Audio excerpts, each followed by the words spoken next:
Hello everyone, a very good morning to all of you. So today we'll be starting on further, we'll be continuing our chapter that is concepts of business communication. तो फटाफट से एक बार headings revise करते हैं कि हमने last class में क्या क्या किया था। हमने लास्ट क्लास में समझा था कि कम्युनिकेशन क्या होता है। तो communication is basically exchange of information between two individual, that is communication. और फिर हमने क्या पढ़े थे, हमने इंपॉर्टेंस पढ़ी थी कम्युनिकेशन की, फीचर्स पढ़े थे, साथ में हमने कम्युनिकेशन प्रोसेस पढ़ा था। कम्युनिकेशन प्रोसेस में कितने स्टेप्स थे? 6 स्टेप्स थे। फटाफट से रिकॉल करो कौन कौन से। First was you have to develop an idea, then you have to encode it, then transmit करना होता है, you have to decide the channel and then you have to transmit it. फिर decoding, फिर then the receiver receives the message. Lastly, and the most crucial part in our communication process is feedback. Then we also studied about noises. Noises क्या होती हैं? Noises हमने पढ़ी थी, 3 तरीके से हो सकती हैं। कुछ नॉइजेस सेंडर्स एंड पर होती हैं, कुछ नॉइजेस रिसीवर एंड पर हो सकती हैं, और कुछ नॉइजेस कहाँ हो सकती हैं? ऐसी जनरल हो सकती है। सपोजिटली मेरा एक्सेंट समझ नहीं आ रहा है, और रिसीवर और सेंडर्स के क्या क्या हो सकते हैं नॉइजेस? सपोज करो like there is prejudices, differences in prejudices, difference in opinions, difference in a lot of things. हमने ये सारी नॉइजेस पढ़ी थी, राइट? फिर हमने पढ़ा था प्रिंसिपल्स ऑफ इफेक्टिव कम्युनिकेशन। कितने पढ़े थे हमने सीज? इसमें हमने 7 सीज पढ़े थे। कौन कौन से? फर्स्ट वाज क्लैरिटी होनी चाहिए, फिर कंप्लीट होना चाहिए हमारा कंटेंट, देन राइट डाउन। कौन सा किया था? खुद रिकॉल करो, खुद जितना रिकॉल होगा उतना ही क्लास में आगे पढ़ने में मजा आएगा। पहला वाज प्रिंसिपल ऑफ क्लैरिटी, फिर था हमारा principle of completeness, principle of conciseness, कम से कम वर्ड्स में मैक्सिमम मीनिंग कवर अप होना चाहिए। फिर हमने और क्या किया था? प्रिंसिपल ऑफ कंक्रीटनेस, मुझे वेग आइडियाज नहीं चाहिए, मुझे वेग ओपिनियंस नहीं चाहिए, I want particular and clear opinions या ideas. Then principle of correctness, then principle of consideration for the receiver. इसमें हमने पढ़ा था we need to empathize. Empathize means stepping into the shoe of that person and then giving advices. तो ऐसे ही हमें effective communication में इन सब चीजों के, इन सब प्रिंसिपल्स का ध्यान रखना चाहिए। फिर आते हैं हम आज की क्लास पे। आज हमने क्या क्या करना है? तो आज हम पढ़ेंगे, एक बार हम लिख लेते हैं कि हमने क्या क्या पढ़ना है, so that you guys also have a fair idea.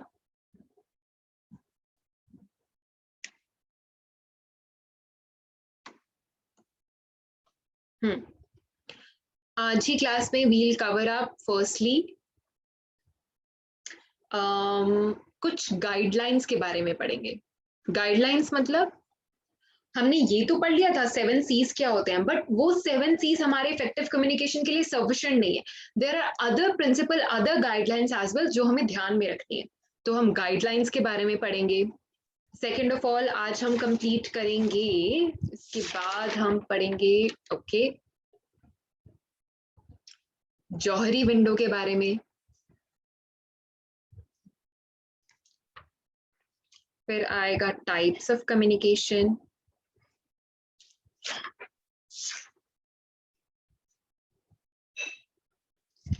Fourth communication flows,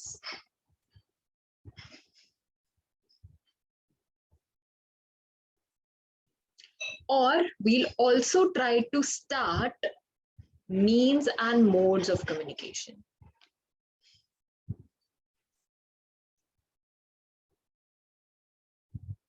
आज की क्लास में बेसिकली हम इन 4 टॉपिक्स को कंप्लीट करने की कोशिश करेंगे। टाइम बचा तो हम ये वाला टॉपिक थोड़ा सा स्टार्ट कर देंगे। क्लियर? तो लेट्स स्टार्ट।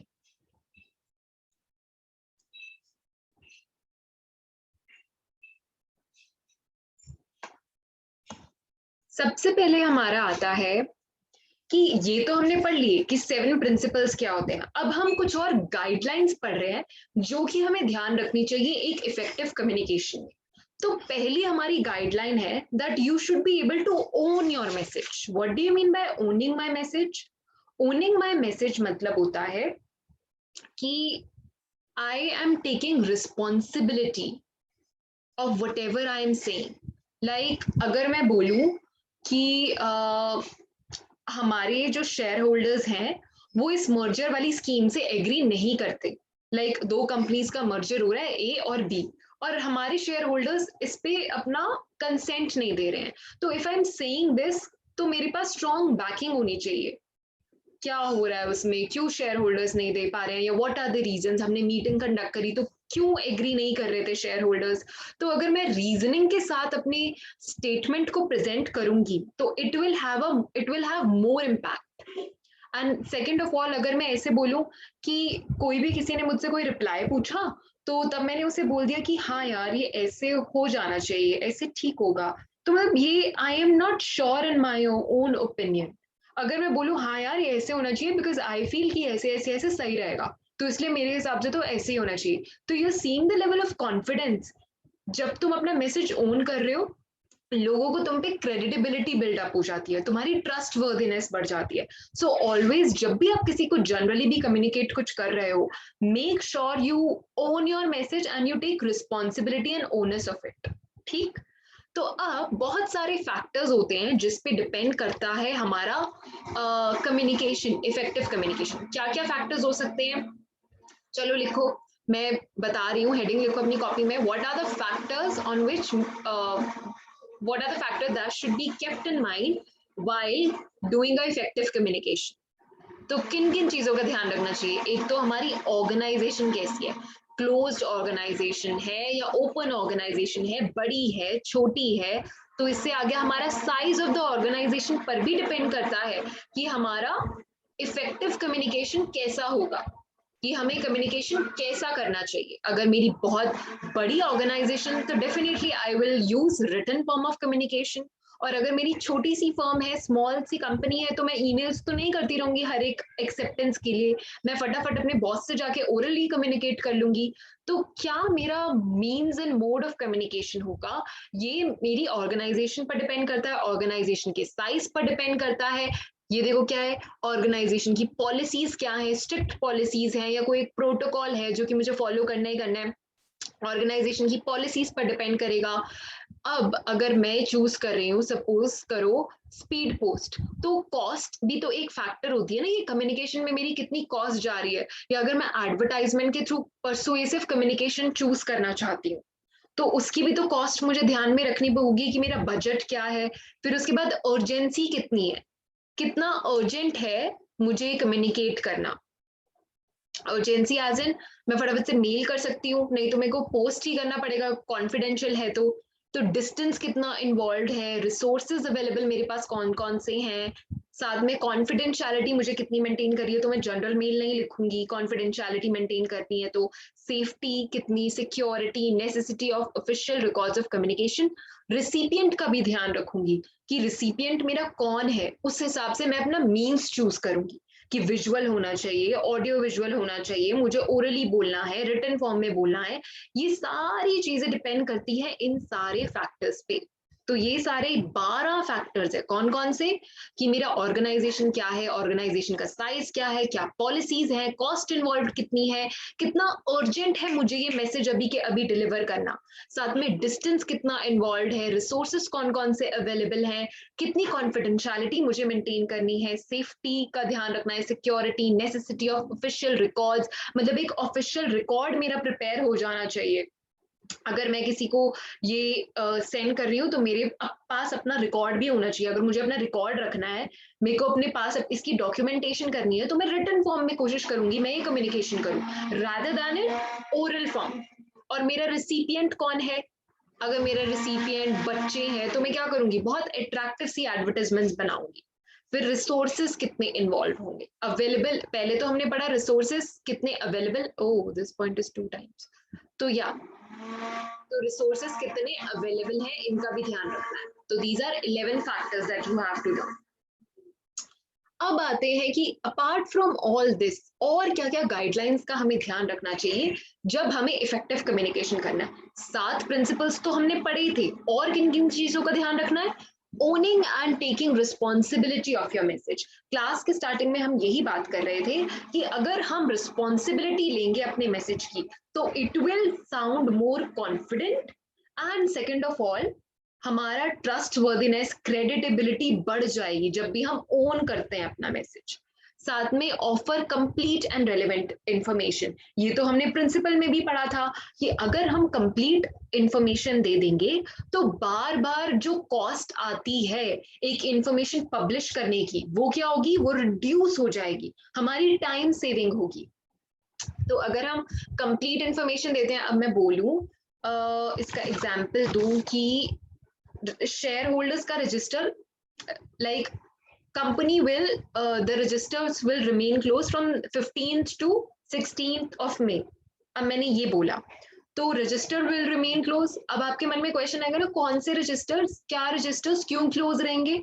तो उसके बाद अगर मैं यही स्टेटमेंट पूरी बोल दूं, register of shareholders will remain close so that the relevant list of shareholders can be prepared who all are entitled for dividend. मतलब ऐसे करके मैंने स्टेटमेंट बना दी, तो आपको ये पूरी इंफॉर्मेशन मिल गई कि इस डेट से इस डेट तक 15th मई टू 16th मई हमारा क्या रहेंगे, register of share holders close रहेंगे, क्योंकि हमें डिविडेंड के लिए किन किन लोगों को डिविडेंड देना है उसकी लिस्ट प्रिपेयर करनी है। ठीक, तो ये कंप्लीट इंफॉर्मेशन हमको देनी चाहिए।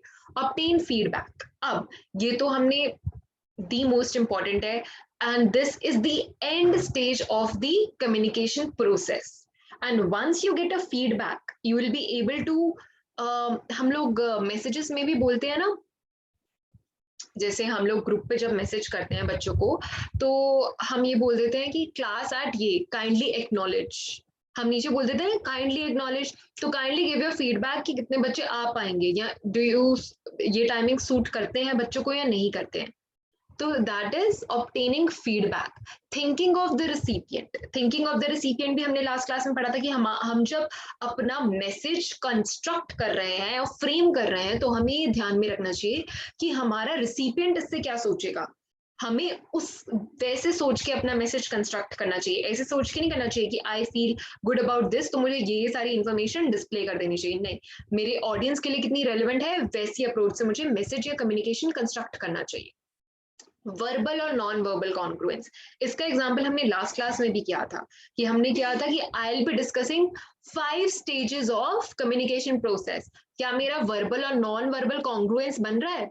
सो today we'll be discussing, I will be discussing a really huge news with you. Really huge, इतनी ह्यूज या इतनी ह्यूज, तो वर्बल और नॉन वर्बल कॉन्ग्रुएंस होना चाहिए। साथ में और क्या एग्जांपल हो सकता है कि अगर मैं किसी को रिप्रिमांड कर रही हूँ, रिप्रिमांड मींस आई एम फॉर्मली मैं उसे कुछ सुना रही हूँ, कुछ इंस्ट्रक्शंस दे रही हूँ, तो मैं क्या करूंगी, मैं हंस के दूंगी अगर मुझे किसी को गुस्सा करना है ऑफिस में कि oh you could have done that much more better, तो लोग कंफ्यूज ही हो जाएंगे, अरे मतलब क्या बोलना चाहते हो। तो it will create confusion in the mind of audience अगर आपका वर्बल और नॉन वर्बल कॉन्ग्रुएंस नहीं बनता है तो। फिर आता है रिपीट इफ नेसेसरी। अगर आपको लगता है कि आपको रिपीट करना चाहिए, रिपीट हम कब करते हैं, जब हमें लगता है कि ये इंफॉर्मेशन काफी क्रूशियल है, तब हम वो इंफॉर्मेशन रिपीट कर देते हैं। तो रिपीट भी कर दो अगर आपको लगता है कि हाँ दिस इज नेसेसरी और इस पे एक्शन लेना चाहिए, या बाय चांस ये स्लिप हो सकती है तो तब इसलिए मैं रिपीट कर दूंगी। डोंट मेक जजमेंट्स, अब ये तो क्या है ये पॉइंट, जैसे कि I will write a statement, judgments provoke reactions. समझ में आती है ये स्टेटमेंट? जब हम किसी को जज करते हैं और सामने वाले को पता लग जाता है तो क्विक रिफ्लेक्स एक्शंस आते हैं। तो मेक श्योर यू डोंट जज अ पर्सन सो क्विकली।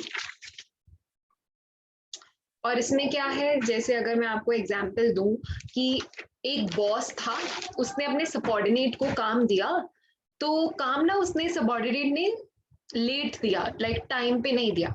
तो दो चीजें हो सकती हैं, या तो बॉस क्या करे, या तो बॉस बोले एक अच्छा सा स्टेटमेंट बना दे कि हाँ ठीक है, पॉइंट आउट करे कि यू इस बार तुमने काम टाइम पे नहीं दिया, so make sure from the next time you give that work on time. First option. Second option में क्या बोल रही हूँ, अरे तो you are good for nothing, तुम्हें तो सिलेक्ट ही नहीं करना चाहिए था, तुम्हारा तो रिक्रूटमेंट ही बेकार है। सो दो रिएक्शन देके बॉस के या तो decently in a strict tone point out कर देना, या फिर उस एम्प्लॉय को इतना ज्यादा सुनाना कि you should have done this better, या तुम्हारी तो परफॉर्मेंस ही बेकार है, तुम तो हो ही लेजी, ये सब बोलना। तो which option do you think is better? First वाला ऑप्शन। बिकॉज क्या होगा, बॉस को एकदम से इतनी ज्यादा जजमेंट्स नहीं बना लेनी चाहिए। अगर गलती हुई है, pin point that out decently.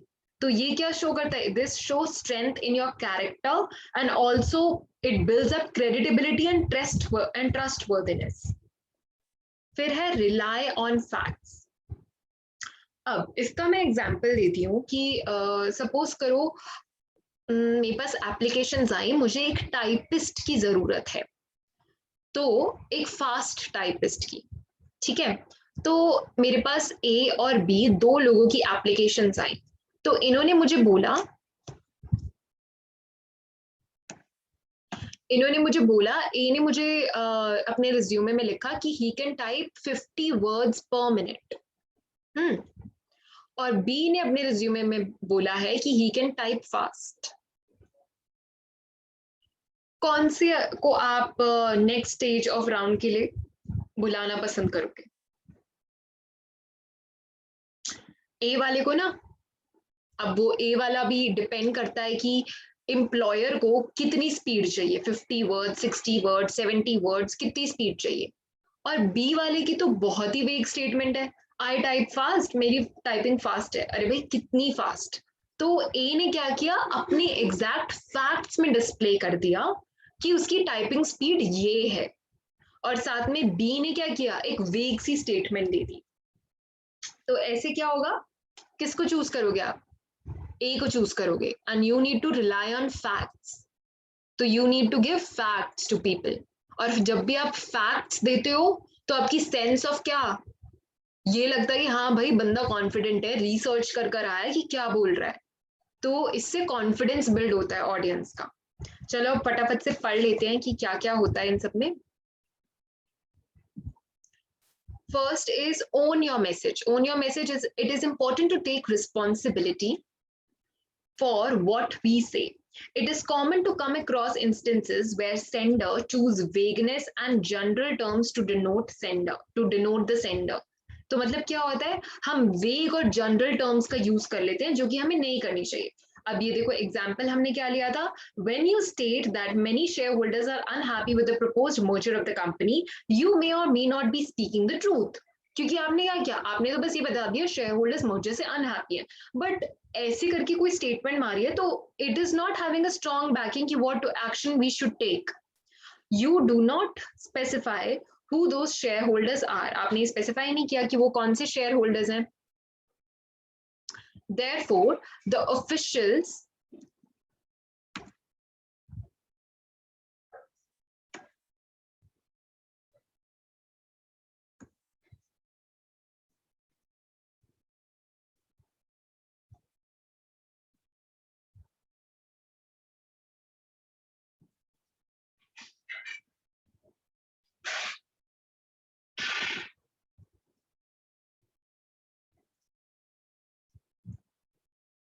Therefore, the officials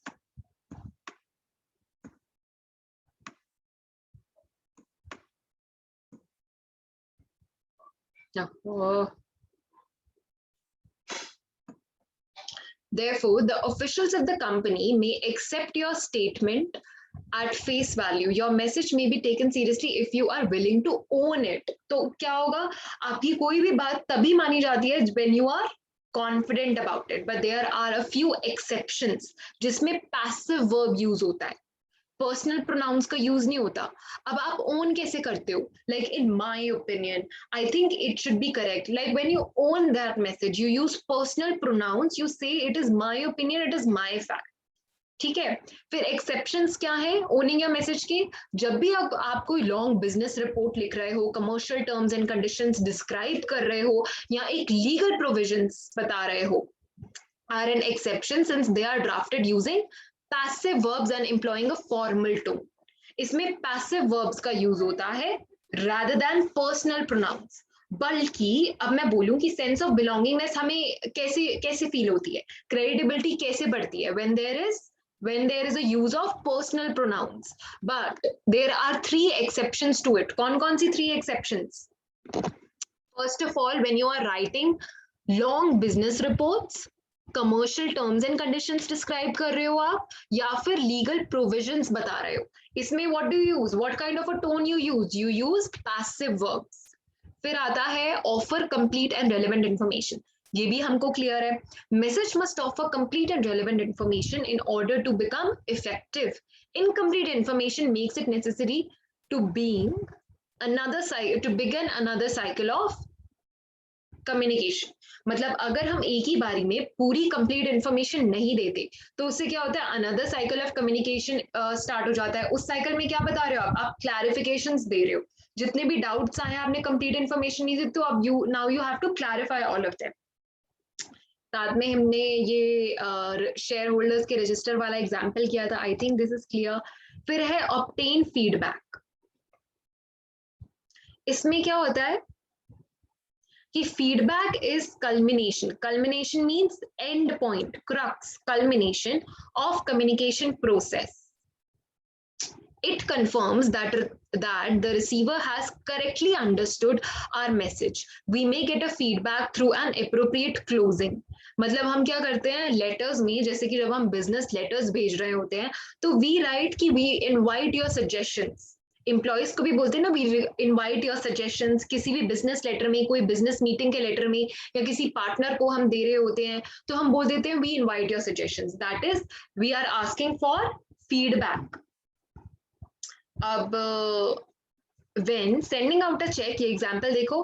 when sending out a check we often ask the receiver to acknowledge its receipt, कि that you have received it or not, हमें acknowledge करो. फिर है think of the recipient. Effective message are invariably you centered. Effective messages कैसे होते हैं? इसमें क्या dogmatic approach use होती है, I-ness वाली? These are you centered, you approached messages. We do not address the president of our company in the same manner as we speak to a fellow manager. हम क्या देखते हैं ना कि उनकी रैंक हमसे अलग है. The rank of the former demands careful thought and respect. Familiarity with the latter may make us feel more at ease. बल्कि अब मैनेजर के साथ हमें क्या लगेगा, that we are more at ease in communicating with him. But जब हम अब एक हायर लेवल वाले पोस्ट या रैंक के प्रोफेशनल से बात कर रहे होते तो we try to be much more professional. Similarly इसमें एग्जाम्पल दिया हुआ है कि एक डॉक्टर मेडिकल टर्म्स का यूज करेगा when he is communicating to people of his own profession, people of medical profession, but he will come to his layman language अगर वो बात कर रहा है किसी layman person से या अपने patient से. So similarly lawyers क्या होते हैं, they use legal jargons, they reserve these legal jargons for the courtroom and बाकी सब for the simple layman language में बात करनी होती है ना, कि recipient को समझ में तो आए. मैं legal jargons का या medical terms का use कर दूंगी, समझ ही नहीं आएगा. तो रिसिपिएंट को वैसे ही उनकी लैंग्वेज में समझाना चाहिए. फिर हमने पढ़ा therefore we must take into account the attributes of receiver before drafting the message. Attributes means कि क्या-क्या उनकी विशेषताएं हैं कि उन्हें ये समझ में आ जाए कि what set of language or words I should use so that my recipient is able to understand more clearly. फिर आता है verbal और non-verbal congruence. इसका तो हमने पढ़ा था. To put in another way, our words and facial expression must send out the same message. ऊपर क्या लिखा है कि आप किसी को गुस्सा कर रहे हो तो हंस हंस के गुस्सा करोगे तो उससे क्या लगेगा, ये बंदा कंफ्यूज्ड है अपने आप में, ये बोलना क्या चाह रहा है. अब आप जब गुस्सा करते हो तो फ्राउन आ जाता है ना, you just squeeze your forehead. क्यों? क्योंकि आपके इमोशंस से आपके फेशियल जेस्चर्स चेंज हो जाते हैं. तो सिमिलरली हमारे वर्ड्स और फेशियल एक्सप्रेशंस में कॉन्ग्रुएंसी होनी चाहिए. Clear? I think this point is very much clear.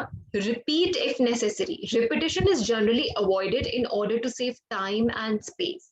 हमें रिपीट बार बार नहीं करना चाहिए. बट अगर कोई क्रूशियल मैसेज है और हम चाहते हैं कि हमारे रिसीवर का या ऑडियंस का ध्यान इस पर आए तो तब वो चीज हम रिपीट कर देते हैं उनके लिए. However, in exceptional circumstances, repetition ensures that crucial part of the message is not ignored or overlooked.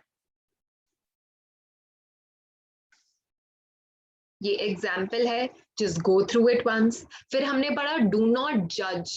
एक इफेक्टिव कम्युनिकेशन करते हुए हमें जज नहीं करना होता. अनफेवरेबल जजमेंट्स जो होती हैं they provoke reactions and are better avoided. तो सिमिलरली जजमेंट्स तो हमारी क्रिएट हो ही जाती हैं, बट जो अनफेवरेबल है like judging the book by its cover आपने सुना ही होगा, तो वैसी जजमेंट्स को तो हमें अवॉइड ही करना चाहिए. Like based on the face, based on the physical appearance we should not जज. It's just an example. बाकी अनफेवरेबल जजमेंट्स किसी भी तरीके की हो, they provoke reaction, so they should be avoided. Similarly हमने इसमें एग्जाम्पल पढ़ा था ऊपर. कौन सा वाला एग्जाम्पल समझा था? बॉस ने अपने एम्प्लॉय को काम दिया है, सबऑर्डिनेट को बॉस ने काम दिया है, तो बॉस के पास दो ऑप्शंस रह जाते हैं. या तो वो क्या करे, he may either point out this fact और may reprimand him for being lazy, good for nothing guy who should be fired immediately. तो कौन सा ऑप्शन बेटर है? फर्स्ट वाला ऑप्शन बेटर है कि डिसेंटली पॉइंट आउट कर देना, जिससे क्या होगी, जो सुपीरियर है उसका कैरेक्टर स्ट्रांग दिखेगा, साथ में ट्रस्टवर्दीनेस और कॉन्फिडेंशियलिटी बढ़ेगी, और ये भी पता लगेगा कि अपने आप में इंसान कैसा है, कि एकदम से क्या उन्होंने फटाक से रिस्पॉन्ड कर दिया, ऐसे नहीं. अब आता है rely on facts. Facts lend credibility to our communication since it is not possible to refute them. अब facts क्या होते हैं? अगर मैं अपनी कोई ओपिनियन बताऊं आपको, किसी भी टॉपिक के रिगार्डिंग मैंने अपनी ओपिनियन आपके सामने रखी, और साथ में मैंने अपनी स्ट्रॉन्ग बैकिंग रखी कि मेरी ये ओपिनियन क्यों बनी. एक तो देखो ये ऑप्शन होता है कि मैं अपनी डायरेक्ट ओपिनियन आपके सामने रख दूं. दूसरा ऑप्शन ये होता है मैंने अपनी ओपिनियन बताई और साथ में एक्सप्लेन किया कि मेरी ये ओपिनियन क्यों बनी, बिकॉज ऑफ दीज फैक्ट्स. तो ऑन विच, ए और बी, किस पे रिलाई करोगे आप ज्यादा रिलाई करोगे बी वाली पे, क्योंकि मैंने ओपिनियन भी बनाई, साथ में आपको बताया भी कि मेरी ओपिनियन क्यों बनी. ठीक. So for example, if a candidate claims that he has a typing speed of 50 words per minute, then it is possible to verify this claim. हम ये verify कर सकते हैं कि उसने ऐसा fact क्यों लिखा है. Opinions, on other hand, are subjective. That is based on personal feelings, taste, or emotions. A claim that one is a good typist is at best vague. मतलब अगर कोई और बोले कि he is the good typist और वो he is having a fast speed of typing, भाई कितनी फास्ट हमें तो नहीं पता. So similarly, while it is not possible to exclude opinions from our message, we can make them acceptable by quoting facts in their support. ये line समझ में आती है कि हम opinions को तो exclude नहीं कर सकते हैं, but हमें क्या करना चाहिए, हम अपने facts quote कर सकते हैं कि मेरी ये opinion क्यों बनी.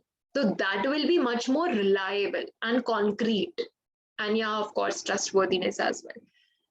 फिर आती है जौहरी विंडो. एक बार देखो फटाफट से, ये सारे गाइडलाइंस हमें क्लियर है. कौन कौन सी हमने पढ़ी? You need to own your message, you need to give complete information, फिर उसके बाद फीडबैक ऑब्टेन करना चाहिए, थिंक ऑफ द रिसिपिएंट करना चाहिए, यू सेंटर्ड अप्रोच होनी चाहिए, वर्बल नॉन वर्बल कॉन्ग्रुएंस होना चाहिए, रिपीट करना चाहिए जो भी क्रूशियल मैटर है, अननेसेसरी चीजें रिपीट नहीं करनी चाहिए, और साथ में जजमेंट्स, जो अनफेवरेबल जजमेंट्स हैं वो तो डिस्कस भी नहीं करनी चाहिए और आनी ही नहीं चाहिए वैसे दिमाग में. फिर है रिलाई ऑन फैक्ट्स. फैक्ट्स वाले में हमने कौन सा पढ़ा, कि एक टाइपिस्ट है और एक बोल रहा है एक 50 पर मिनट टाइप कर सकता है, तो हम इसकी टाइपिंग स्पीड चेक कर सकते हैं, but on the other hand एक बोल रहा है कि वो एक बेटर टाइपिस्ट है. कैसी बेटर टाइपिस्ट है? Prove it. This is the vaguest thing. फिर आते हैं हम जौहरी विंडो पे. अब जौहरी विंडो क्या है?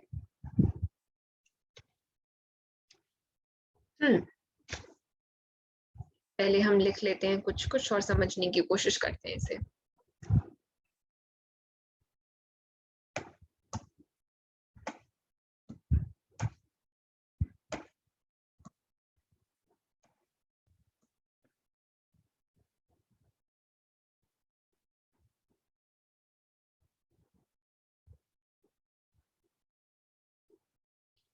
ये सब अपनी नोटबुक्स में लिख लो, बना लो।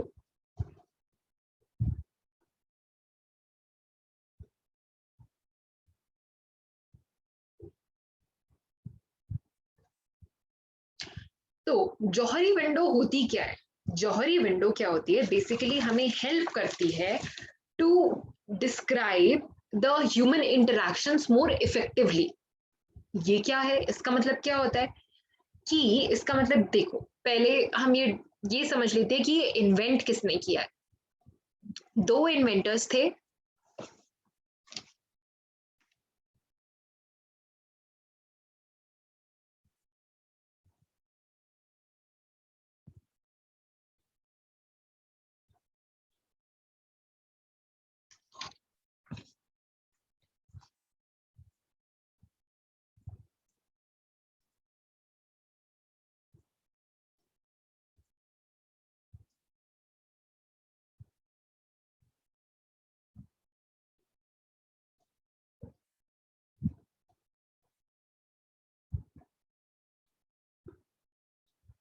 हम्म तो जौहरी विंडो किसने बनाई? ये दो इन्वेंटर्स थे, Joseph laughed, I am spelling it out, JOSEPHLUFT, laughed, and Harry, HARRY, इगम, IN, this is INGHAM। तो इन दोनों ने क्या किया था? ये जौहरी विंडो बनाई थी। और ये जौहरी विंडो कैसे बनी?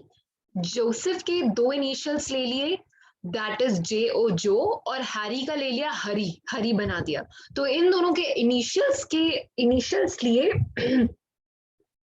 और ये इन्होंने विंडो क्रिएट कर दी। मतलब इन्होंने जो भी इन्वेंट किया अपने इनिशियल्स के नाम से ही इन्वेंट किया।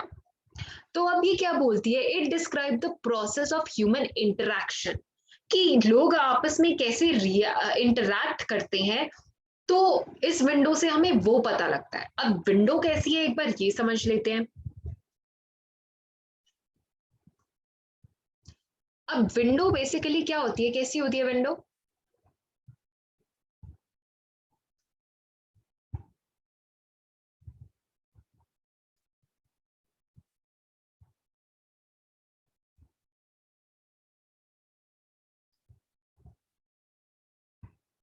ऐसी होती है ना हमारी विंडो।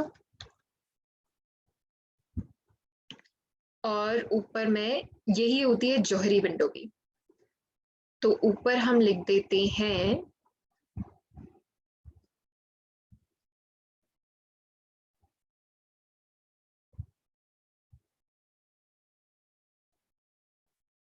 पहले ड्रॉ करो फिर मैं समझाती हूँ।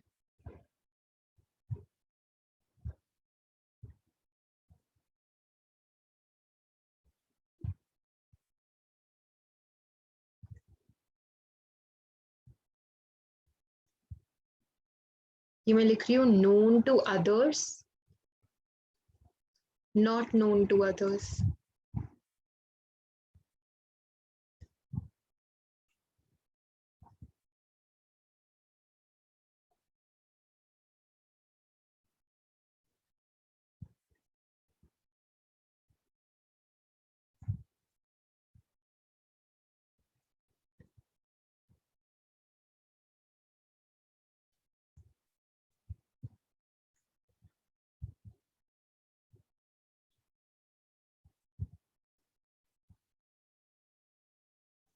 हम्म तो जौहरी विंडो एक्चुअल में एक विंडो जैसी ही है। और इसको बनाया है दो लोगों ने, दैट इज, कौन कौन से दो लोग थे फटाफट से कमेंट सेक्शन में बताओ। Joseph laughed and Harry eigen. और इनके इनिशियल से ही वर्ड बना जौहरी। ठीक, इतना हमें समझ में आता है। अब ये विंडो हमें क्या बताती है? बेसिकली ये विंडो हमें बताती है कि how human beings interact with each other. तो इस विंडो में सबसे ऊपर हमने लिख दिया सेल्फ को। हम लिखेंगे, हम क्या चाहते हैं, हम हमेशा टॉप पे आए ना, तो सेल्फ हमेशा कहाँ पे आएगा? टॉप पे आएगा। Something that is known to you. और इस वाली रो में, इस वाले कॉलम में हमने डाला something that is not known to self, कि जो आपको नहीं पता है। और अदर्स को, बाकी लोगों को हम कहाँ डाल देते हैं, हम नीचे रखते हैं, बाकी लोगों को आईनेस को ऊपर रखते हैं। तो इससे ऐसे ही सेल्फ हमेशा ऊपर के 2 कॉलम्स में आएगी और बाकी लोग हमेशा कहाँ आएंगे, लेफ्ट साइड में। क्या बोल रहे हैं ये, known to others and not known to others. अब अगर मैं बोलूं कि माय नेम इज साक्षी, तो आपको ये पता है कि मेरा नाम साक्षी है। सबसे पहले क्या मुझे पता है, it is known to me that my name is Sakshi, yes. तो मैं इन दोनों में से कहीं पर आऊंगी। फिर आता है क्या आपको पता है कि मेरा नाम साक्षी है, यस। तो मतलब मैं फर्स्ट क्वाड्रेंट में आ जाऊंगी, दैट इज ओपन क्वाड्रेंट या फिर एरिना क्वाड्रेंट। क्लियर। अब मेरा फेवरेट आइसक्रीम फ्लेवर है, ये मुझे पता है कि कौन सा फ्लेवर है, तो is it known to me, तो मैं फर्स्ट कॉलम में लाई करती हूँ। अब ऊपर या नीचे दोनों में से कहीं पे लाई करूंगी। अब क्या आपको पता है मेरा आइसक्रीम फ्लेवर कौन सा है, आपको तो नहीं पता, तो आप कहाँ पे आओगे अब, not known to others, something that is known to me but not known to others. वो कौन सा क्वाड्रेंट होता है, हिडन और फेसेड क्वाड्रेंट होता है। फिर आते हैं हम दूसरी रो में, जो मुझे नहीं पता बट आपको पता है। ऐसा क्या एग्जाम्पल हो सकता है, सपोजिटली मैं और मेरी फ्रेंड रेस्टोरेंट में खाने गए, मेरे मुंह पे कुछ लग गया, तो ये मुझे पता है कि लग गया, नहीं मुझे नहीं पता, तो बट उसे पता है कि लगा हुआ है कुछ मेरे मुंह पे। तो फिर क्या होगा, known to others but not known to self. इस क्वाड्रेंट को क्या कहते हैं, that is blind spot, that is my blind spot, जो कि मुझे नहीं पता। I have a spot like this is blind to me. फिर आता है हमारा not known to self and not known to others. अब इसका मैं अगर आपको एग्जांपल दूं, तो जैसे कभी कभी हम डिस्कशंस कर रहे होते हैं, मैं और मेरी फ्रेंड डिस्कशन कर रहे थे रिगार्डिंग युधिष्ठिर फ्रॉम महाभारत, कि why he was so cruel. तो एक ओपिनियन, एक स्कूल ऑफ थॉट ये भी हमने डिस्कस किया कि ऐसा भी हो सकता है कि युधिष्ठिर जो था, मतलब उसकी मॉम ने उसे बचपन से देखा ही नहीं, उन्होंने जानबूझ के अपने बच्चे को देखा ही नहीं। तो ऐसे बच्चे में जेलसी आ जाएगी, इनसिक्योरिटी आ जाएगी, साथ में उसे ये लगता था कि मेरे कजन अब मुझसे ज्यादा अच्छे हैं वॉर में, तो डेफिनेटली इनसिक्योरिटी वाली फीलिंग उसमें बहुत बढ़ गई युधिष्ठिर में। तो इसलिए उसने मना कर दिया कि वो जरा सी भी लैंड अपने 5 कजन्स के साथ शेयर ही नहीं करेगा, और ऐसे कर करके काफी परेशान करता था, insecurity at the super level. तो भाई फिर तो दिमाग खराब होना ही है। तो ये सब चीजें, ये सब स्कूल ऑफ थॉट हमारी कैसे आए, ये पहले हमने ऐसे कभी डिस्कस ही नहीं की थी। युधिष्ठिर की स्टोरी की, he was a insecure child, अपने कजन से जेलसी हो रही थी, उसकी मॉम ने उसे कभी देखा नहीं, जानबूझ के अपनी आंखों पे पट्टी बांधी, फादर के वट एवर एक्सवाइजी रीजंस थे कि वो देख नहीं पाते थे। तो ये सब स्कूल ऑफ थॉट हमने पहले नहीं डिस्कस किया था, that was not known to me and not known to others. So when you start discussing, so then there is a different angle that you discover while talking to someone, जो कि पहले आपको नहीं पता होता। Similarly एक और example, जैसे कि एक ड्रीम आया मुझे, मैंने अपनी फ्रेंड के साथ वो डिस्कस किया, तो पता लगा ना कि ये ड्रीम क्यों आया, ये हमने उसे एनालाइज किया कि what does this it means. तो एक डिफरेंट कॉन्शियसनेस, एक डिफरेंट अवेयरनेस आ गई। तो जैसे ही मैंने ये ड्रीम अपनी फ्रेंड के साथ शेयर किया, तो हम कहाँ पहुंच गए, सीधा एरिना क्वाड्रेंट या फिर ओपन क्वाड्रेंट में। और हम यहाँ बात कर रहे थे कि मेरा फेवरेट आइसक्रीम फ्लेवर कौन सा है, ये तो मुझे पता है बट ये आपको तो नहीं पता। तो जैसे ही मैंने बता दिया कि मेरा XYZ फेवरेट फ्लेवर है आइसक्रीम का ये, तो हम अब कहाँ पे आ गई, हमारी अवेयरनेस शिफ्ट हो गई ऊपर वाले क्वाड्रेंट में, दैट इज एरिना क्वाड्रेंट में। और एरिना क्वाड्रेंट किसका होता है, known to self and known to others. मेरे को भी पता है मेरा फेवरेट फ्लेवर कौन सा है, आपको भी पता है मेरा फेवरेट फ्लेवर कौन सा है।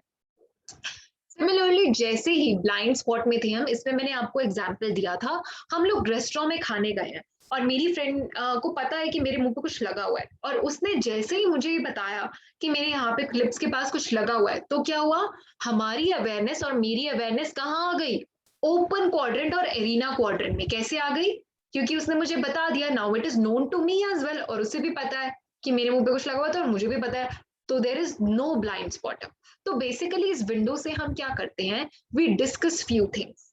अब आपकी बुक में ये क्या दिया हुआ है, आपकी बुक में 55 एडजेक्टिव्स दिए हुए हैं, काइंड ऑफ ये एक्टिविटी ही है, बट ये तो हमको समझ में आ गया ना कि जौहरी विंडो कैसे काम करती है, हम अभी से पढ़ेंगे तो और क्लियर हो जाएगा। तो ऐसे ही हम क्या करते हैं, अपनी कॉन्शियसनेस, अपनी अवेयरनेस को फर्स्ट वाले ओपन क्वाड्रेंट और एरिना क्वाड्रेंट में लाने की कोशिश करते हैं by discussing it more and more, जिस भी टॉपिक के बारे में हम बात कर रहे हो। Clear?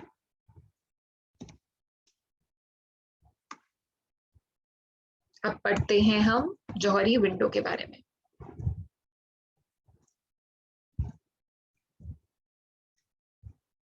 Johari window name after the first name of the inventors, that is Joseph Luft, spellings देख लेना यहाँ से, and Harry Igib, one of the most useful model for describing the process of human interaction. So dash model is described for the process of human interaction. Johari window, ठीक?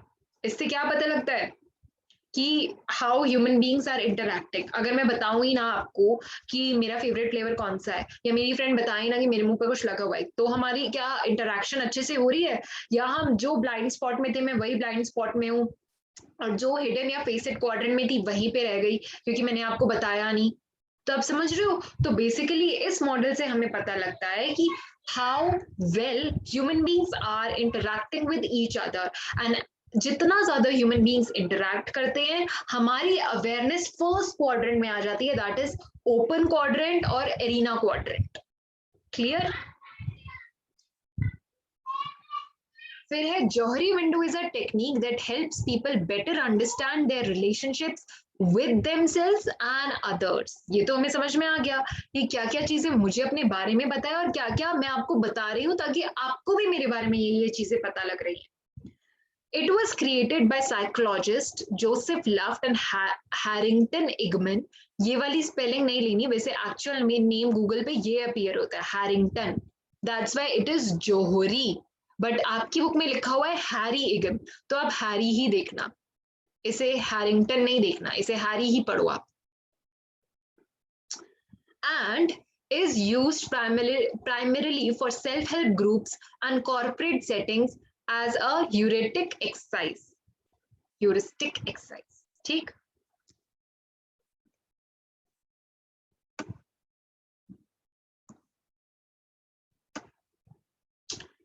अब हम पढ़ लेते हैं।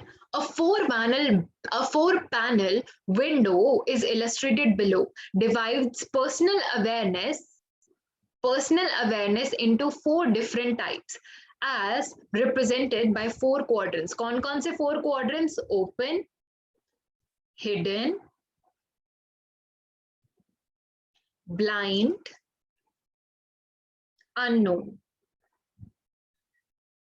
ठीक है, यही हमने जौहरी विंडो पढ़ी थी, that is known to self, not known to self. ऊपर आप किसे रखते हो? सेल्फ को। तो पेपर में कभी भी कंफ्यूजन ये होनी नहीं चाहिए, क्योंकि हम क्या चाहते हैं, हम हमेशा टॉप पे रहे। तो इस डायग्राम में भी आपको सेल्फ को टॉप पे रखना है, बाकी लोग अदर्स का क्या चाहते हो, बाकी लोग को आप लेफ्ट में कर देना, साइड ट्रैक कर देते हैं ना बाकियों को। तो ऐसे ही नोन टू अदर्स यहाँ पे ऐड कर लेना, not known to others.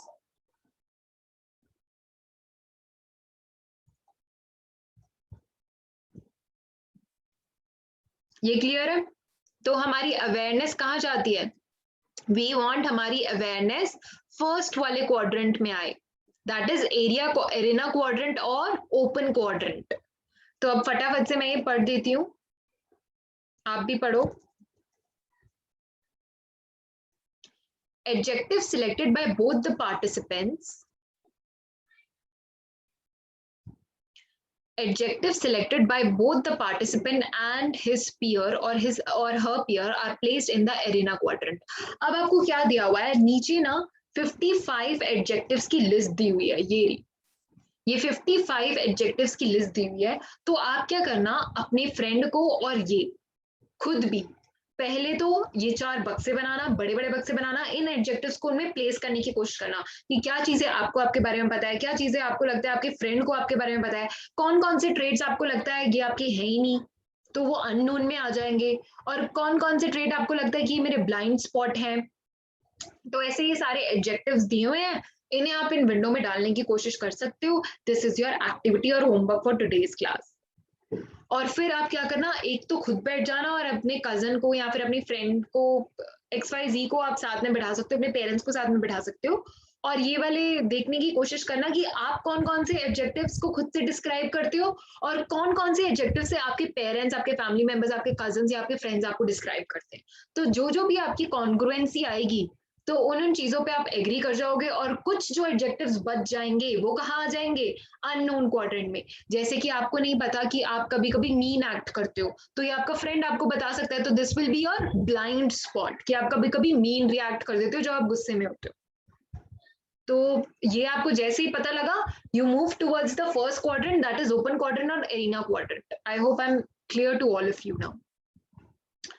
This quadrant represents traits of a participants which both they and their peers are aware of. कि आपको भी ये वाले traits पता है, आपके friend को भी ये वाले traits पता है, और इसमें हमने example किया था कि knowing my name. What is my name? You know my name, and I also know my name. Yeah. So then this is in the open quadrant. फिर आता है adjective selected by the only by the participants, but not by any of their peer, are placed in the fake it quadrant, representing information about the participant of which their peers are unaware.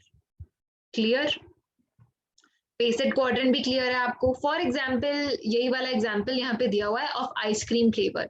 जैसे ही मैंने अपना ice cream flavour बता दिया, you move towards the enlarging the first quadrant, that is arena quadrant. फिर आता है adjectives that are not selected by the participants but only by their peers are placed into the blind spot quadrant. These represent information of which the participant is not aware of.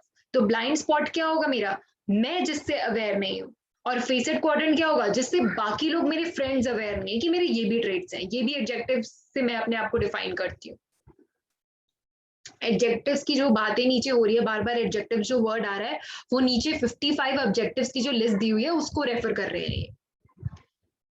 तो ऐसे ही me and my friend were eating in a restaurant, ये हमने example किया था, eating at a restaurant. So then if something is on my mouth, तो फिर क्या होगा, मेरी फ्रेंड ने जैसे ही मुझे बता दिया, we move towards the first quadrant, that is the open quadrant. वो हमारा एनलार्ज हो जाता है.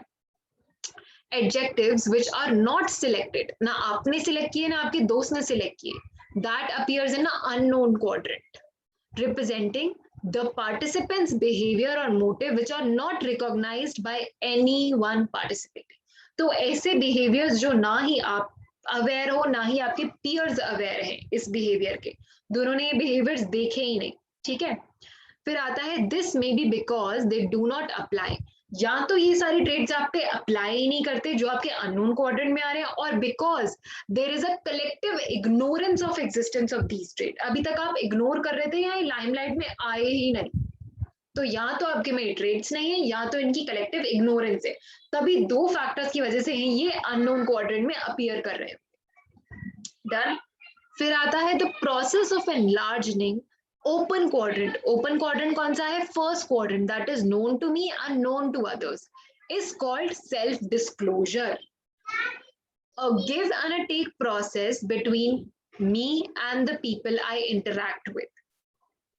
Typically, as I share something about myself, and if the other party is interested in getting to know me, they will reciprocate by similarly disclosing information in their hidden quadrant. अभी क्या होगा कि ये जौहरी window तभी काम करेगा जब सामने वाला बंदा भी उतना ही इंटरेस्टेड है जानने में और अपने बारे में बताने में, कि मैं अगर अपने आप को डिस्क्लोज कर रही हूं तो सामने वाला बंदा भी डिस्क्लोज कर रहा है.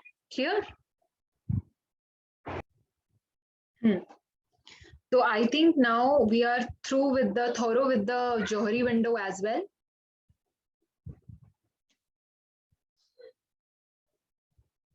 तो दीज आर द 55 ऑब्जेक्टिव्स. ये सारे 55 ऑब्जेक्टिव्स हैं जिनका हमें जो पढ़ने हैं आपको और ध्यान रखना है. फिर आते हैं टाइप्स ऑफ कम्युनिकेशन पे. तो दो तरीके के कम्युनिकेशन होते हैं. First is internal communication, second is external communication. फटाफट से लिख लो कि इंटरनल कम्युनिकेशन क्या हो रहा है. मैं फटाफट से पॉइंट्स बता रही हूँ and you right it in your notebooks. Internal communication क्या होता है, when we are communicating within the organization, that is internal communication. और एक्सटर्नल कम्युनिकेशन क्या होगा? When you are communicating outside the organisation with your clients, with your dealers, government, suppliers, investors, anybody, but outside the organization, that is external communication. Internal communication हम क्यों करते हैं? To work as a team, to work as a team and to achieve our goals. आप organization में, आपकी ABC organization है, why will you communicate with the people? ताकि आपका team build up हो, team work हो और आपके goals achieve हो जाए. इसीलिए तो आप एक ऑर्गेनाइजेशन में कम्युनिकेट करोगे. और कम्युनिकेशन बेसिकली होता भी क्या है कि इस प्रोजेक्ट का क्या अपडेट है, ये कहाँ तक पहुंचा, इसका रिस्पॉन्स आया नहीं आया. तो basically you try to achieve your goals in internal communication. फटाफट से देख लेते हैं आप. when people within the organization communicate with one another, it is internal communication. एक दूसरे से जब within the organization he communication हो रहा होता है, that is internal communication. Employees of an organization do so to work as a team and realize their common goals. Why do you communicate within the organization? To achieve your common goals. Internal communication could be official or unofficial. Official means आप internally within the organization एक official purpose के लिए भी communicate कर सकते हो और एक अनऑफिशियल पर्सनल कॉन्टैक्ट बिल्डिंग के लिए भी कम्युनिकेट कर सकते हो. It could be individual to individual. कैसे कम्युनिकेशन हो सकता है इंटरनली आपका? Individual to individual, individual to group, group to individual, department to department. Most of the internal communication is in oral form and the tone is generally informal. तो आपकी क्या होती है इंटरनल कम्युनिकेशन में? आप ओरली चीजें बोल देते हो, ओरली अपने फ्रेंड से बात कर लेते हो. ओरल कम्युनिकेशन मींस जहां रिटन कम्युनिकेशन नहीं होती, you only communicate through your words, through word of mouth. तो that is oral communication and the tone is generally informal. जब आप एक ऑर्गेनाइजेशन में पर्सनली किससे बात कर रहे हो तो आपकी टोन कैसी रहेगी? फॉर्मल रहेगी, इनफॉर्मल रहेगी? It will depend upon the person you are communicating with. अगर आप अपने एक सुपीरियर से कम्युनिकेट कर रहे हो तो क्या कैसी टोन रहेगी आपकी? फॉर्मल रहेगी. अगर आप अपने पीयर ग्रुप से कम्युनिकेट कर रहे हो तो your tone will be informal. People also communicate within the organization at personal level and that is informal communication. Clear? Give me a thumbs up if yes. A good example is of a grapevine. Grapevine हमने पढ़ा था, no specified channel of communication. कोई भी कहीं भी किसी से भी बात कर सकता है within the organization. That is grapevine, channel of communication. और ये यहाँ पे लिखा हुआ है कि मैनेजर्स क्या है, ग्रेपवाइन को कैसे यूज कर सकते हैं in order to encourage. Encourage क्या? एनकरेज कोई भी वाइड स्प्रेड इन्फॉर्मेशन. क्योंकि ग्रेपवाइन में क्या होता है? Rumours spread like a wildfire, right? जितने भी ग्रेपवाइन कम्युनिकेशन मतलब कोई भी किसी से भी कम्युनिकेट कर रहा है और इन्फॉर्मेशन पूरी बिल्डिंग में फटाफट से फैल गई. तो if of the various modes of visual communication, अब क्या होता है विजुअल कम्युनिकेशन? 4 तरीके से हम कम्युनिकेट कर सकते हैं. वर्बल कम्युनिकेशन, ये हम नेक्स्ट क्लास में पढ़ेंगे, आर ऑफ 4 टाइप्स. ओरल, अभी के लिए इस पॉइंट को समझने के लिए लिख लो. वर्बल कम्युनिकेशन 2 तरीके के कम्युनिकेशन होते हैं, एक होता है वर्बल, एक होता है नॉन वर्बल. वर्बल कम्युनिकेशन में 4 पार्ट्स होते हैं. एक होता है written communication, oral communication, visual communication, audio visual communication. अब जब मैं विजुअल कम्युनिकेशन की बात कर रही हूँ, when I am showing you through pictures, तो कौन कौन से मीडियम्स का यूज करूंगी मैं in an internal organisation? Slides का, इंटरनेट विदाउट मल्टीमीडिया का और पेजर का. इसमें आपके पास एमसीक्यू आ सकता है कि ये 3 ऑप्शन दिए होंगे और पूछा होगा कि which of the following, which of the visual communication is not used in internal communication. और तीनों ऑप्शन दिए होंगे, लास्ट में लिखा होगा नन ऑफ द अबव. तो ये तीनों ऑप्शन लर्न करने हैं, ठीक है? कौन कौन सा? Slides, internet without multimedia and pager. All modes of non-verbal communication may be used in internal communication. अब non-verbal modes क्या होते हैं? Communicating through your tone, through your facial gestures, through your hand movement, through an eye contact, voice tone, voice modulation. जितने भी सारे words नहीं बल्कि body language से आप रिलेट करते हो, पढ़ते हो. जैसे कि अगर मैं फ्राउन करूं तो यू विल बी थिंकिंग कि I am angry on something. अगर मैं अपनी आईज मोटी करूं तो मतलब गुस्सा कर रही हूं मैं. So these all are the facial expressions. They also communicate. फिर आता है some of the modes of written communication are, क्या क्या written communication इसमें आप internally क्या क्या use कर सकते हो? Memo use करते हो, report use करते हो, office order, circular, staff newsletter. You have to learn all these. फिर इन सबको लर्न करना, ठीक है। अब ओरल कम्युनिकेशन तो हमने ये पढ़ा कि हमारी एक इंटरनल ऑर्गेनाइजेशन में जब हम विद इन द ऑर्गेनाइजेशन लोगों से बात करते हैं, हम ओरल कम्युनिकेशन ज्यादा करते हैं और साथ में इनफॉर्मली हम बात करते हैं। तो ओरल कम्युनिकेशन करना मतलब टेलीफोन के थ्रू डिक्टेशन लेना या फिर ब्रेनस्टॉर्मिंग सेशन, इंटरव्यूज कंडक्ट करना, ये सारे ओरल कम्युनिकेशन के मेथड्स हैं। बट इनमें से एक एक्सेप्शन है जो कि इंटरनल कम्युनिकेशन में नहीं आती। ये भी आपका एमसीक्यू फ्रेम हो सकता है इस पे। ये वाली लाइन पढ़ो, this is important. Other than radio, all other modes of oral communication stated earlier could be used in internal organization. Clear? फिर आते हैं हम internet with multimedia, video conferencing and presentation or visual aids are likely modes of audio visual communication that can be used in internal और internal communication. अब कौन से audio visual modes हैं ये भी आपको लर्न करने हैं। हमने पढ़ा विजुअल मोड्स में क्या होता है, internet without the use of multimedia. Audio visual में क्या होता है, internet with use of multimedia. तो ये ध्यान रखना है, ये वाला point, with use of multimedia किसका पॉइंट होता है, ऑडियो विजुअल का। और ये देखो, ये हमने पढ़ा था ना, विजुअल कम्युनिकेशन में internet without use of multimedia. Clear? अब आ जाते हैं हम एक्सटर्नल कम्युनिकेशन। एक्सटर्नल कम्युनिकेशन क्या होता है, basically when people in an organization communicate with anyone outside the organization is called external communication. These people may be clients, customer, dealer, distributor, media, government agencies, general public, regulatory body, authorities, etc. जब आप इनसे communicate करते हो that is outside the organisation, तो इसे क्या कहते हैं, एक्सटर्नल कम्युनिकेशन। ये क्या क्या होता है, लेटर्स एंड सर्कुलर के थ्रू आप कम्युनिकेट करते हो, प्राइस लिस्ट, मैनुअल्स देते हो, मांग सकती है ना गवर्नमेंट, तो गवर्नमेंट क्या इश्यू करेगी, सर्कुलर इश्यू करती है आपके अगेंस्ट, आप क्या देते हो, लेटर में उसका रिप्लाई देते हो। तो ये सारे लर्न करना, कस्टमाइज रिपोर्ट देते हो, जितना क्वेश्चन मांगा है उसका रिपोर्ट बना के देते हो ना, ब्रोशर्स के थ्रू, service call, tender, documents, advertisement, customer feedback material are all external communication methods. Modern business houses spend considerable time, money, effort on improving their public image since they realize that they are dependent on external support. External communication has been mainly formal. कैसा होता है external communication? Formal होता है और हमें इसमें सबसे ज्यादा डॉक्यूमेंटेशन करनी होती है। तो कैसा होगा, जब भी हमें डॉक्यूमेंटेशन करनी होती है तब हम क्या करेंगे, या हम ये चीजें रिकॉर्ड कर पाए, या हम चीजें स्टोर कर पाए, या ये रिटन फॉर्म में दे, ताकि हमारे पास डॉक्यूमेंट और प्रूफ्स हो। Some of the modes of written communication that may be used are circular, graphs, email, fax, questionnaires, letters. तो ये सारे एग्जाम्पल हैं, go through them and learn them.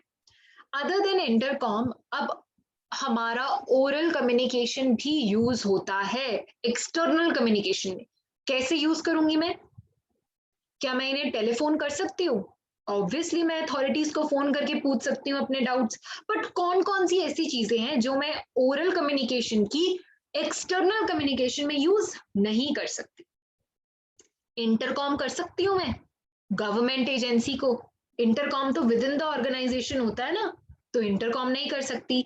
Dictation दे सकती हूँ मैं उन्हें ओरल कम्युनिकेशन में कि ये मेरा रिस्पॉन्स है, आप अपने पेपर पे लिख लो, ये भी नहीं दे सकती मैं। टेली कॉन्फ्रेंसिंग, ये भी नहीं होता। Brainstorming session and grapevine are all other modes of oral communication stated earlier can be used in external communication.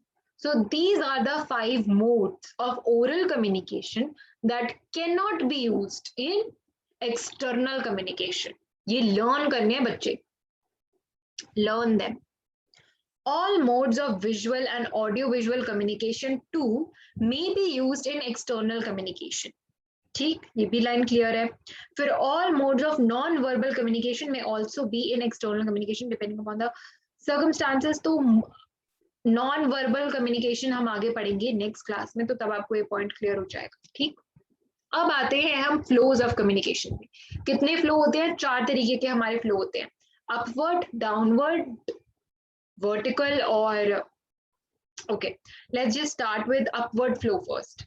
Upward flow क्या होता है, जब आपकी इंफॉर्मेशन लोअर लेवल से अपर लेवल तक की एक्सेसिबिलिटी होती है। आप अपने वर्कर्स को भी अलाउ कर रहे हो कि they can also participate in the decision making process. Downward flow of information क्या होता है कि जब आप क्या करते हो, आप टॉप लेवल अपने लोअर लेवल को इंफॉर्मेशन देता है, that is downward flow, vertical flow of information. ठीक। हॉरिजॉन्टल फ्लो क्या होता है, हॉरिजॉन कैसा होता है, कुछ बच्चों को कंफ्यूजन हो सकती है कि हॉरिजॉन्टल लाइंस कैसी होती हैं और वर्टिकल लाइंस कैसी होती हैं। हॉरिजॉन किसे कहते हैं, horizon is a point where sky and earth meet. आप ओशंस को देखोगे तो एक ऐसी लाइन दिखेगी ना जहाँ पे दोनों मिल रहे होते हैं बट एक्चुअल में नहीं मिल रहे होते, दैट इज कॉल्ड हॉरिजॉन। तो हॉरिजॉन कैसा होता है, लेटा हुआ होता है, खड़ा हुआ होता है, ऐसे दिखता है ना हमें हॉरिजॉन, तो हॉरिजॉन्टल लाइन भी लेटी हुई होती है। और हॉरिजॉन्टल फ्लो क्या हो गया कि जब दो लोग who are at the same level communicate, that is horizontal flow of information. कोई एक डिपार्टमेंट का मैनेजर दूसरे डिपार्टमेंट के मैनेजर से जब बात कर रहा है, दैट इज हॉरिजॉन्टल फ्लो। फिर आता है डायगोनल फ्लो। डायगोनल फ्लो क्या होता है, ये डिपार्टमेंट ए है, ये डिपार्टमेंट बी है, यहाँ पे एक लोअर लेवल का बंदा ऊपर एक हायर लेवल के बंदे से कम्युनिकेट कर रहा है। कम्युनिकेट क्यों कर रहा है, क्योंकि भाई इतनी ज्यादा अर्जेंसी है हमें इंफॉर्मेशन सीख करने की कि अगर हम प्रॉपर चैनल ऑफ इंफॉर्मेशन पे गए तो बहुत टाइम लग जाएगा, डिले हो जाएगा। तो हम क्या करते हैं, ये होता है डायगोनल फ्लो ऑफ इंफॉर्मेशन। और डायगोनल फ्लो ऑफ इंफॉर्मेशन के लिए क्या, गुडविल होनी चाहिए आपकी, आप अलाउ करते हो कि लोअर लेवल के लोग आपसे बात कर सके। तो ऐसे कुछ चीजों का ध्यान रखना होता है। फटाफट से ये समझ लेते क्या है। The flow of communication in an organisation depend on size, structure and philosophy. अब मुझे बताओ, अगर मेरी ऑर्गेनाइजेशन छोटी है तो क्या होगा, मेरे पास फ्यूअर लेवल्स ऑफ हायरार्की होंगे। जितना मेरा, ध्यान से सुनो मैं क्या बोल रही हूँ, जितनी मेरी छोटी ऑर्गेनाइजेशन होगी उतने मेरे कम लेवल्स ऑफ हायरार्की होंगे, और उतना ही क्या होगा, कम्युनिकेशन इजी होगा, है ना। और ऑन द अदर हैंड अगर मैं बोलूं मेरी ऑर्गेनाइजेशन बहुत बड़ी है, बहुत सारे लेवल्स ऑफ हायरार्की होंगी। अब इन लेवल्स ऑफ हायरार्की में जब मैं कम्युनिकेट कर रही हूँ तो मुझे कम्युनिकेशन का बहुत ध्यान रखना पड़ेगा, और कम्युनिकेशन इसमें डिस्टॉर्टेड भी हो सकता है। इसमें क्या होता है, अपना एक्चुअल एसेंस, जितने लोगों से इंफॉर्मेशन पास होती है उतना ही जो कोर इंफॉर्मेशन होता है दैट कैन बी ऑल्टर्ड। ठीक। कभी आपने उस स्कूल में गेम खेली है जब एक के कान में कुछ बोला और मैसेज बाय बाय बाय कर करके एकदम डिफरेंट ही मैसेज आता है, फिर तुम ओरिजिनल मैसेज वाली स्टेटमेंट बताते हो और एंड में क्या मैसेज पहुंचा वो वाली स्टेटमेंट बताते हो।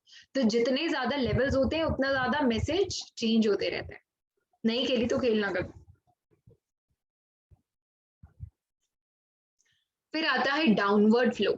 डाउनवर्ड फ्लो क्या होता है, it is a vertical structure. Horizon ऐसा होता है, वर्टिकल कैसा होता है, खड़ा हुआ। It is a vertical structure. All the important decisions are taken by top level. These are communicated through different levels of hierarchy to the workers. और इसकी, अच्छा खुद ही सोचो कि अगर डाउनवर्ड फ्लो हो रहा है तो इसकी क्या क्या डिसएडवांटेजेस होंगे। सबसे पहला, ये बहुत अथॉरिटेटिव एटमॉस्फेयर होगा। डिसीजंस कौन लेता है, टॉप लेवल लेता है, तो ये बहुत अथॉरिटेरियन एटमॉस्फेयर क्रिएट करेगा। सेकेंडली, इंफॉर्मेशन या मेरी जो भी कम्युनिकेट में कर रही हूँ वो ट्रिकल डाउन कर रहा है, ड्रिप बाय ड्रिप नीचे आ रहा है, नीचे वाले लेवल पर आ रहा है। तो मेरा मैसेज का जो एक्चुअल एसेंस है that can be altered, that can be lost while passing through different levels and stages. Clear. Third, इतने सारे लेवल्स है भाई, डिले भी तो हो सकता है, डिले तो होगा ही क्योंकि सबके थ्रू पास होनी है इन्फॉर्मेशन। तो it consumes a lot of time and it leads to unavoidable delays. अब देखो क्या disadvantages हैं। Firstly, it creates authoritarian atmosphere. Secondly, the message is often distorted as it comes down to different levels. Thirdly, it consumes a lot of time and leads to avoidable delays. Clear? Downward flow कैसा होता है, ये मेरा top level है, ये मेरा subordinate level है, यहां से इंफॉर्मेशन फ्लो कर रही है from top to bottom. Clear. Upward flow इसका ऑपोजिट होगा, ये मेरे सबऑर्डिनेट है, ये मेरा टॉप लेवल है। ये इंफॉर्मेशन फ्लो कर सकती है बोथ वेज, कि मेरे सबऑर्डिनेट्स को भी सेंस ऑफ बिलोंगिंगनेस आएगी कि हाँ मेरा से भी लिया जा रहा है यार कंपनी में, तो ये क्या होगा, फिर वो और अच्छे से काम करेंगे। With the passage of time क्या हुआ, मैनेजमेंट में ये सारी वर्कर्स का जो सेइंग थी या बिलीफ थे उसको भी बाय एंड बाय आजकल अप्रिशिएट किया जाता है. Worker empowerment and their participation in the management are a buzzword. Buzzword means very in the market. It is natural for workers to feel involved in the organization once they realize that their interest coincides with that of the management. Like management उनके decisions भी same ही ले रही है, तो उससे क्या होगा, sense of involvement आएगी और लगेगा हाँ यार मेरा ये डिसीजन लिया गया है तो मैं तो और अच्छे से काम करूंगी. तो you know this is a sense of belongingness. The result has been increase in the flow of upward communication. Nowadays upward communication भी increase हो रहा है in organization. फिर आता है diagonal flow. Often there arises a situation where tasks to be completed involve more than one department. Diagonal flow हमने क्या पढ़ा था, ये एक डिपार्टमेंट है A, ये एक डिपार्टमेंट है B. अब यहाँ जो लोअर लेवल का मैनेजर है वो एक मिडिल लेवल या इसके लेवल का मैनेजर तो ये होगा, इसको इससे बात करनी चाहिए थी बट ये डायरेक्ट इस मैनेजर से भी बात कर सकता है. So that is diagonal flow. Involves more than one department समझ में आ गया, एक डिपार्टमेंट दो department in an organisation and there is often no obvious lines of authority. Diagonal flow में there is no obvious lines of authority कि ये इसी से ही बात करेगा, ये इससे ऊपर वाले से भी कर सकता है, ये इससे भी कर सकता है. Lines of authority डिफाइन किस फ्लो में नहीं होती, ये आ सकता है क्वेश्चन, बताओ किस में नहीं होती. No obvious lines of authority. Top to bottom में है line of authority, lower to bottom में है कि लोअर वाला किसे अपनी सजेशन देगा, किस में नहीं है, diagonal flow. In such circumstances, the instance on the use of proper channel of communication may affect the efficiency of management. अब इसमें क्या है कि अगर मैं proper channel of information flow करती, जैसे कि ये वाले बंदे को एक प्रॉब्लम आ रही है तो इसने अपने सुपीरियर को बताया, इसने अपने सुपीरियर को बताया, फिर इस सुपीरियर ने इसको बताया, फिर ये नीचे नीचे ट्रिकल डाउन किया, ये अच्छा चलो ये आ रही है, तो ये पूरा प्रॉपर चैनल फ्लो फॉलो करना पड़ता है, जिससे कि क्या होता, डिले होता. तो फिर जब it is affecting the efficiency of management and cause delays, so then this diagonal flow is appropriate. Sometimes it is just not possible to give or see crucial information only through right channels. It has been found that the information is suitably distorted or filtered by the superiors before it allowed to reaches down to decision makers. जैसे जैसे information नीचे जाती है, it is filtered, it is distorted. Therefore, one has to be enable people to talk to the lower level or higher ranks freely. तो क्या करना चाहिए कि लोअर लेवल के जो लोग हैं हायर रैंक के लोगों से फ्रीली कम्युनिकेट कर सके rather than wait indefinitely. Diagonal communication is based on cooperation, goodwill and respect between the parties concerned. तो diagonal flow में हमको तीन चीजों का ध्यान रखना पड़ता है कि भाई cooperation हो, डिपार्टमेंट्स में सुपीरियर सबॉर्डिनेट में बातें समझे कि अर्जेंसी समझे, नहीं तो सुपीरियर बोलेगा तुम्हारा ये तुम कहाँ से आ रहे हो मुझसे बात करने के लिए, ऐसे नहीं होना चाहिए. गुडविल होनी चाहिए कि ये वाले सर तो मेरी बात सुन लेते हैं तो मैं डायरेक्टली इन सर से बात कर देती हूँ इस टॉपिक के बारे में. फिर आता है रिस्पेक्ट, कॉर्पोरेशन, गुडविल और रिस्पेक्ट, तीनों चीजें होनी चाहिए. Last for this class is horizontal flow. ये क्या होता है, this type of communication flows usually takes place between people of same level of status. ये भी हमको समझ में आया. हॉरिजॉन्टल लाइन कैसी होती है, स्ट्रेट होती है ना, तो ये क्या होता है, communication happens between same level of people. However, as flatter organizational structure have now become the order of day, people of different ranks now manage to converse with less reserve and formality. और ये क्या होता है, definitely नहीं तो department के managers में clashes होते हैं, बल्कि नहीं होने चाहिए क्लैशेस कि why is he like ये तो मेरा कॉम्पिटिटर है, ऐसे नहीं देखना चाहिए ऑर्गेनाइजेशन में. There are many advantages such as अगर ऐसे ओपनली कम्युनिकेशन कर पाएंगे दोनों सेम लेवल के लोग तो ऑर्गेनाइजेशन में ओपननेस बढ़ेगी, पॉजिटिविटी आएगी. जो जूनियर्स भी अपने सुपीरियर्स को देखते हैं ना कि हाउ दे इंटरैक्ट, वैसे ही वो अपने साथ के लोगों से इंटरैक्ट करते हैं. तो अगर हम जो सेम लेवल के लोग हैं वो प्यार से रहेंगे, ओपननेस से कम्युनिकेट करेंगे, तो एक कॉर्डियल और हेल्दी रिलेशनशिप बिल्डअप होगा हमारी ऑर्गेनाइजेशन में. Policy decisions are no longer shrewd. Shrewd means strict in mystery. मतलब ऐसे नहीं है कि अब समझ ही नहीं आ रहे डिसीजंस, क्या क्या पॉलिसी डिसीजंस लिए हुए हैं. Workers are encourage to ask question and understand the compulsion of hard decisions. और ऐसी हॉरिजॉन्टल कम्युनिकेशन में क्या होता है कि वर्कर्स क्या होते हैं, दे कैन आस्क क्वेश्चंस और फिर उन्हें समझ में आता है कि हाँ ठीक है, ये वाली पॉलिसी इस पर्पज से बनाई गई है, तो even if it is a hard policy we need to implement it और हम इसे फॉलो करेंगे.